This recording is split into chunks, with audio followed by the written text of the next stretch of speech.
Hey guys, it's Kate Journey, and today I'm going to take you on a process of gamifying plotting. This is going to be great.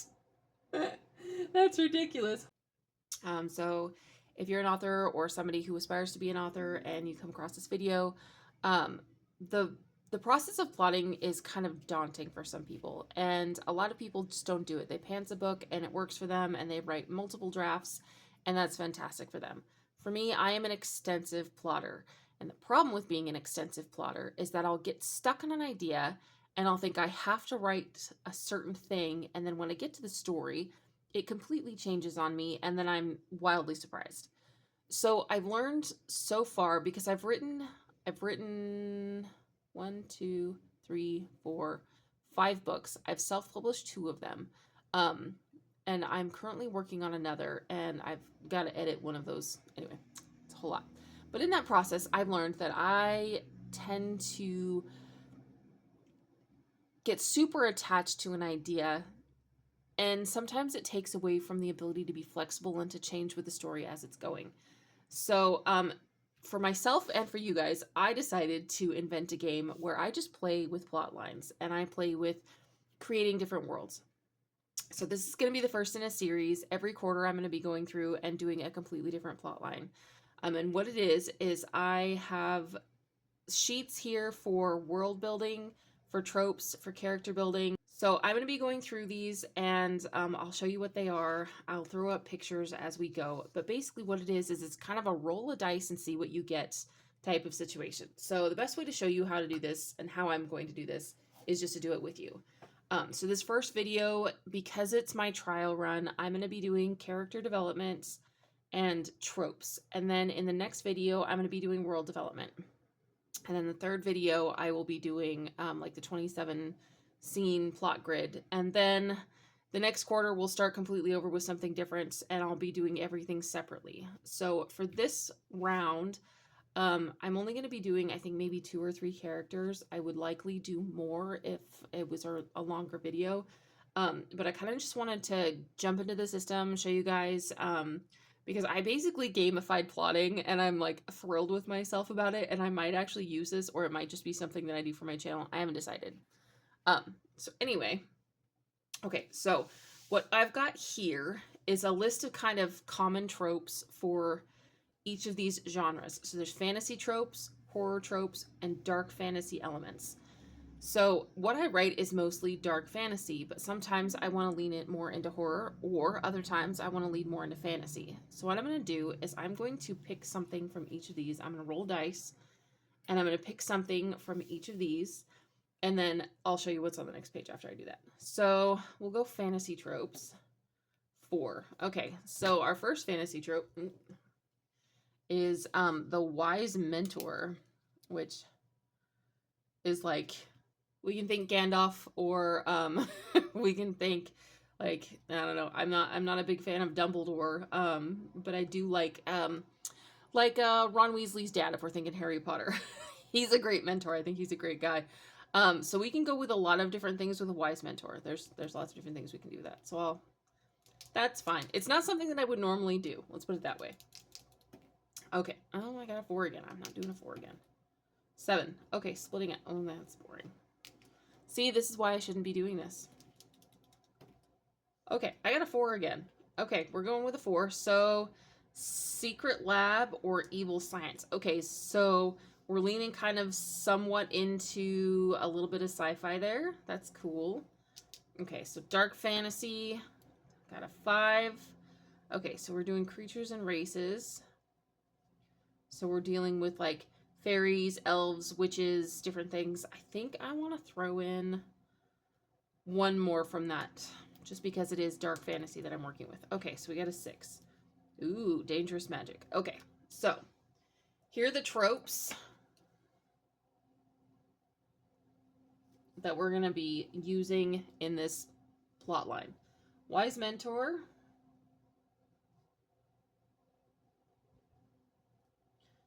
Secret labs.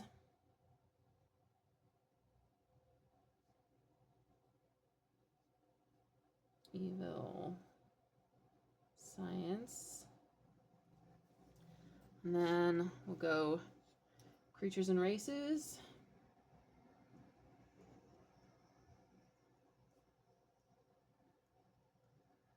And dangerous magic.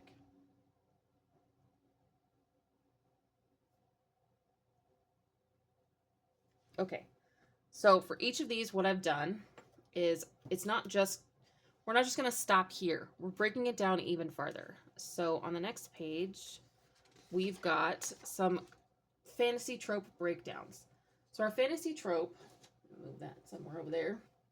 Our fantasy trope is the wise mentor. So we've got good guy, lady, bad guy or lady. Like your wise mentor could be a bad guy, chaotic, neutral, or with a secret.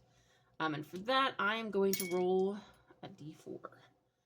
So, all right, I got a 3. So my wise mentor is chaotic neutral.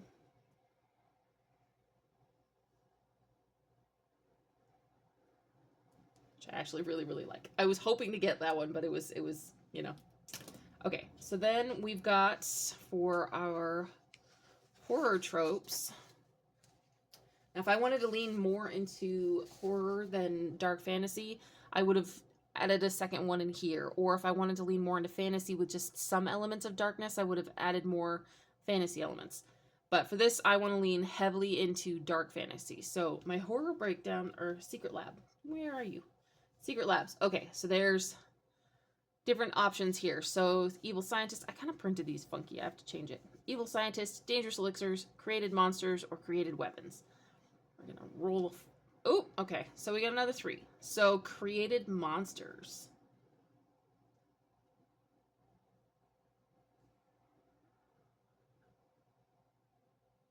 All right. And then for our dark fantasy, we're doing this one twice. So we'll do creatures and races. And for this, I've got, you know, like the Tolkien elves and orcs mythology, but like fairies. I put elves there, but I meant fairies. Aliens or underwater.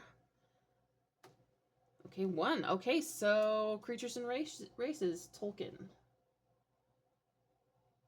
Tolkien type situation. That's cool. Okay, so dangerous magic. So there's horrible mistakes, consequences to user, harm to the people around them, easy to get wrong. So this is the kind of magic that my characters are going to be using, and it's dangerous. Okay, so 1. This is going to be great. That's ridiculous. Horrible mistakes.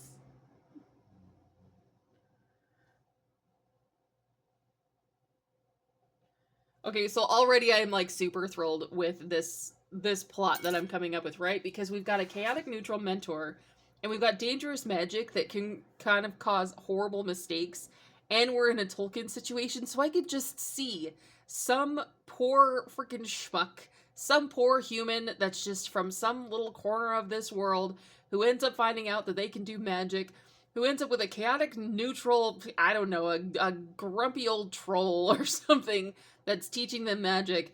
And there's horrible mistakes. This could be so fun. This could be so fun. Okay, so now that we've got our tropes, and you can kind of see why this would be like an entire video on its own, because I could take each of these and I could say, okay, we've got a chaotic neutral wise mentor, and then I could create a mind map based off of it and come up with different ideas for this mentor. And I might do that if I don't run out of time doing the character development. We might do that because that could be its own thing. Okay, but we're moving on. We're moving on to the characters. Okay. So I wanted to do something that was a little bit less formal than the character sheets that I normally do. I normally go really deep into detail on a lot of things. And I might do that on the channel a couple of times and kind of go deep into what my character building looks like. However, most of my character building happens after the first draft. Because in the first draft, I'm learning who the characters are as they show up on the page. And then in the second draft, I get more intentional with it, and I get more, I develop their voice farther, but they show me who they are in the first draft. So I don't usually go too much past this initial kind of playing around thing.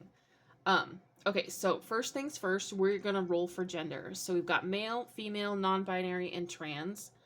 And if I get trans, I'm going to roll, let's say, odds are male, evens are female. Let's go with that. Okay, so we've got a male. So the first character is male.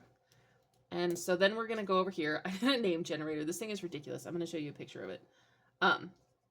So what it is I roll a d6, and that tells me whether or not it's going to be in this row, this row, this row, this row, or, you know, whatever. And then another one, and it tells me where I'm going to land over here. Okay, so we've got line 5. And then we've got, and another 5. Okay, so that is user's choice, because there's basically this big blank space, and I was like, well, I don't want to drop 2 letters off of my alphabet. I still want to be able to use them. So this user is going to roll again. And I got a 6. And I got a 3. Okay, we're going with a Q. Character 1 is a Q. So, let's go start with a Q. Our main character is male, with a name that starts with a Q. Let's call him...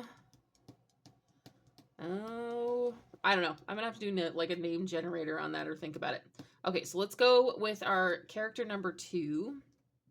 Main number 2. Okay, we're going with another male.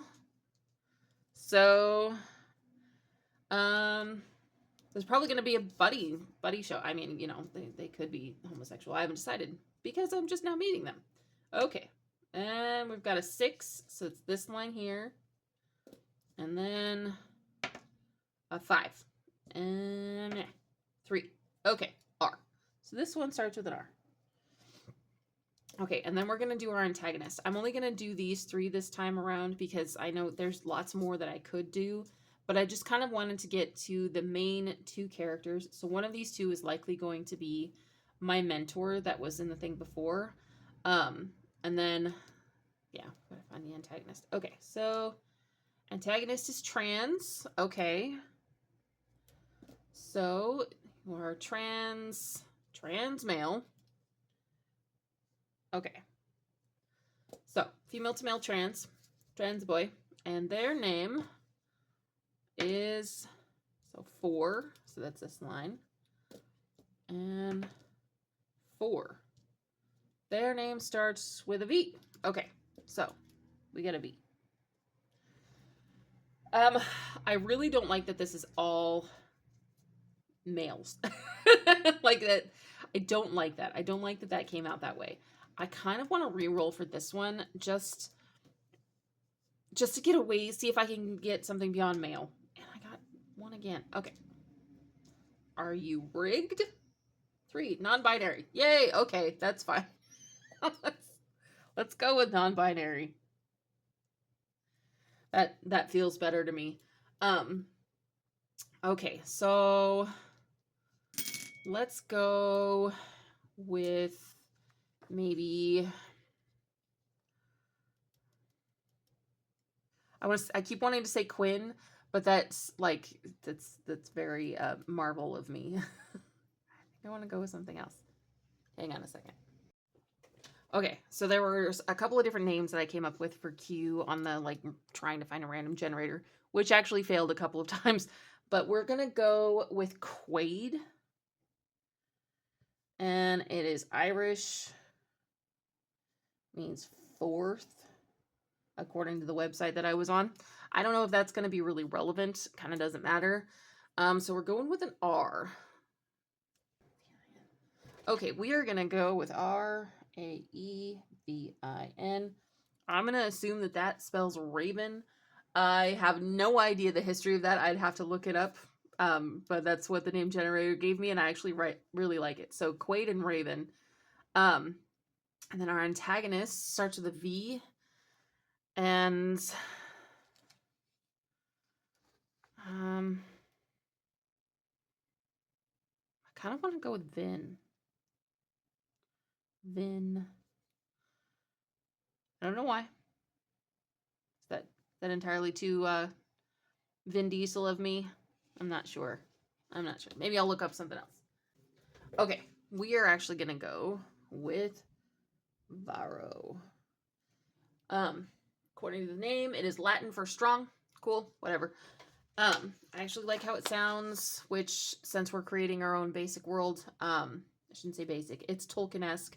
Since we're creating a kind of Tolkien-esque world, I'm not going to worry about it too much where they came from, just because it's not like my contemporary fantasies. I actually look up names and I use them with intention. I look up not only what they mean but where they're from, so they're culturally appropriate for the characters. I've got a lot of characters that are from like old Irish areas and times.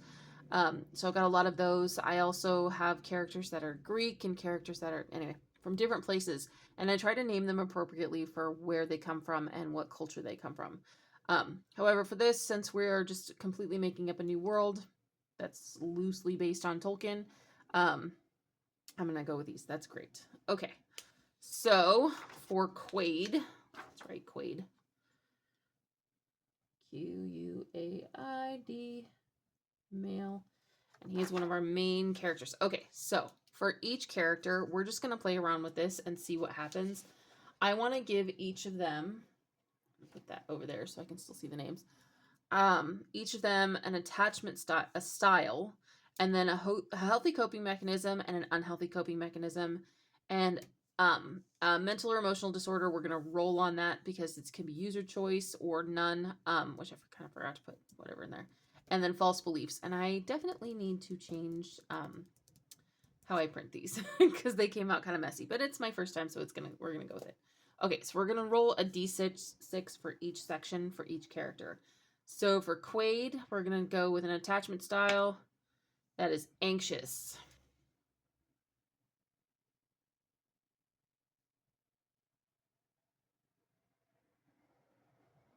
Okay. And then his healthy coping mechanism is emotion focused.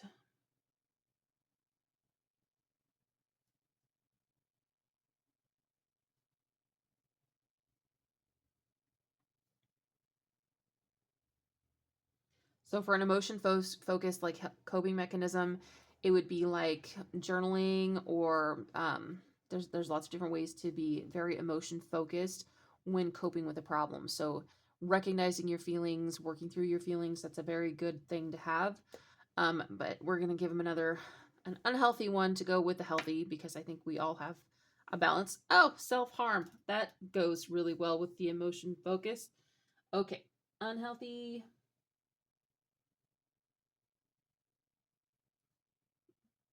Self harm. So self harm looks a lot different for a lot of different people. Sometimes it is things like trigger warning here, but could be cutting, it could be burning. Sometimes it's things like cutting your hair. I used to do that. I used to cut my hair, and I would cut my hair badly, and I would, my hair is now down to my butt, so I'm doing better. um, there's lots of different things. There's eating too much. There's drinking too much. There's doing reckless things. Those are all kind of forms of self harm that are kind of in these other things, but self-harm is the root of this unhealthy coping mechanism. So we're going to see where I decide to go with that with him. So let's see. So he has, well, that makes perfect sense. He has PTSD or CPTSD. And then we'll figure that out as we go. Okay, so a false belief. So for a good character arc, you need to have the character have a false belief about something that they have to work throughout the story. And so what I went for here was a false belief that's about themselves or others or the worlds or universe and faith. And the reason that I kind of went with that is because I wanted to make sure that I could leave it kind of open-ended if I decided to write it, it's open-ended. So their false belief could be, about themselves. Like maybe they believe that they're a terrible person when really they're a nice person. They just have done terrible things. Or maybe their false belief is that they're a nice person, but they're actually really kind of a jerk and they don't know it. So, okay, user's choice. I'm going to say in this situation, I'm going to give them a false belief about the world.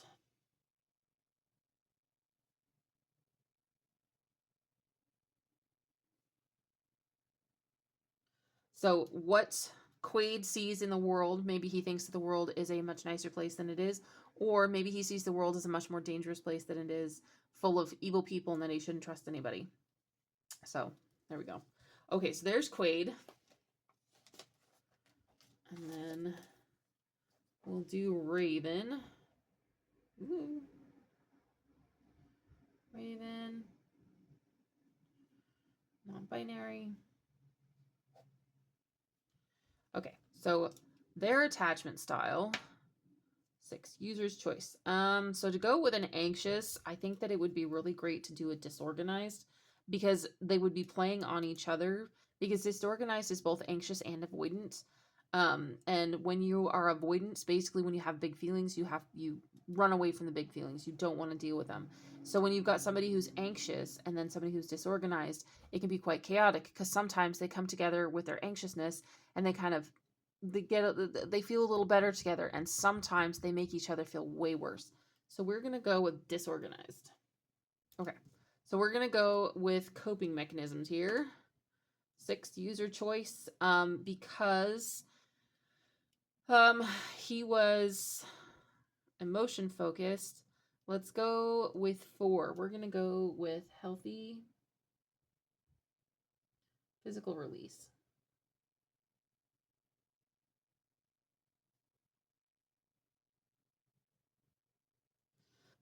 And why I think this goes really well with somebody who's got emotion focused is that, especially with men, the way that men tend to show their feelings or to feel safe with people is to do physical things next to people in silence, and after a while they'll open up. That is very common in our society. That's a very, very common way for men to communicate and to get vulnerable. It's also a very common neurodivergent thing to need to do things next to each other to feel safe, parallel play to build a relationship. So having one of these two have that kind of physical release, but not sex, because we're making it healthy, and sex isn't a healthy coping mechanism if it's done too much. I'm not even get into that. Um, so I think that that's really good. It's a great way to pair them together, give them problems, but pair them together well. Because I want there to be tension in their relationship. That's got to be part of the process, is the tension in their relationship. But they also have to be healthy for each other. Otherwise, my Raven could become my antagonist, or Quaid could become an antagonist. They need to have tension and ease with each other. Okay, so let's go with unhealthy coping is 3. Okay, we're not doing 2 self-harms. I couldn't write it. I'm not doing it. Okay, so 2 unhealthy substance or food abuse. Okay, I can deal with that. I can very definitely deal with that. So maybe like when Raven goes too far, they like to drink too much or something like that. Okay, so all right, Raven has anxiety. And this can express itself in a lot of different ways. So this could be social anxiety, it could be general anxiety. There's lots of different anxieties out there, which is one of the reasons why taking the time and doing like a mind map about this would be really, really helpful with each one of these. But we don't have time today, so I'm not doing it. Okay, so Raven's false belief. 6, user's choice. I'm gonna have Raven's false belief be about the self.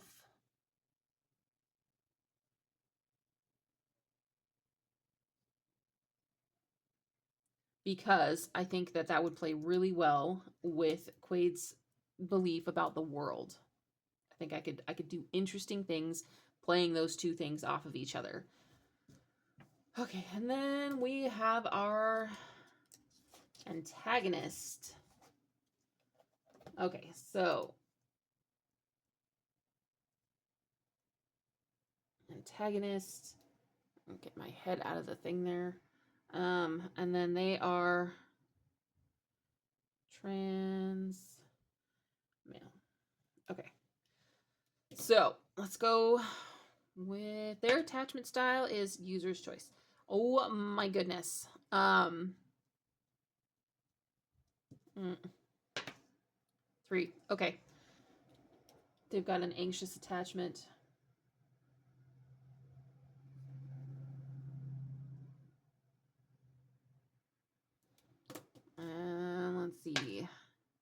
Okay, so they look for their healthy coping mechanism is meaning focused.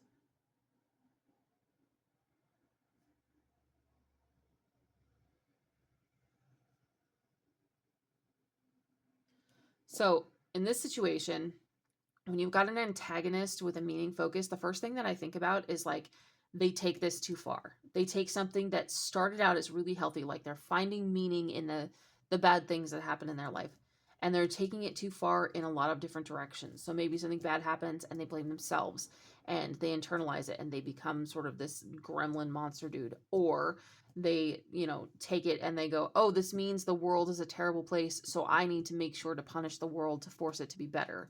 Or there's lots of different ways that you can take this seemingly healthy coping mechanism too far. Okay, so unhealthy coping, one, avoidance.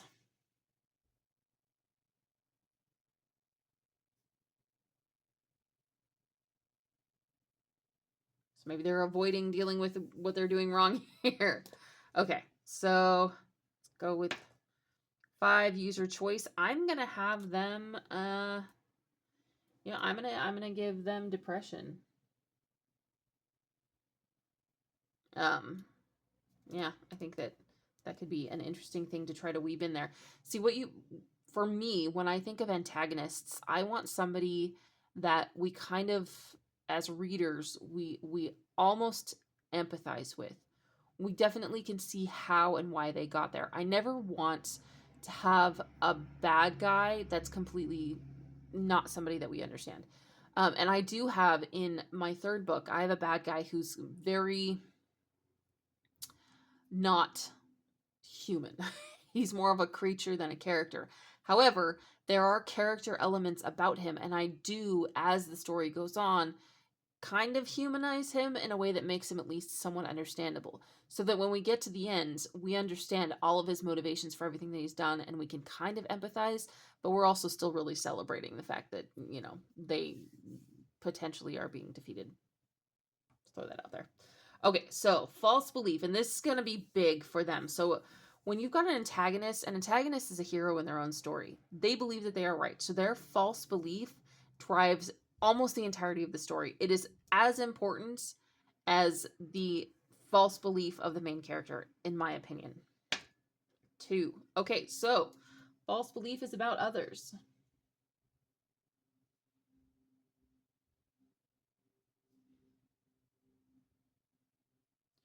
All right, so this is where we're at. Movies. We have. And get back on there. Okay, so our tropes are wise mentor, chaotic neutral wise mentor. We've got secret labs and evil science that created monsters. So our bad guy could be creating monsters because of their false belief about the world. Interesting options.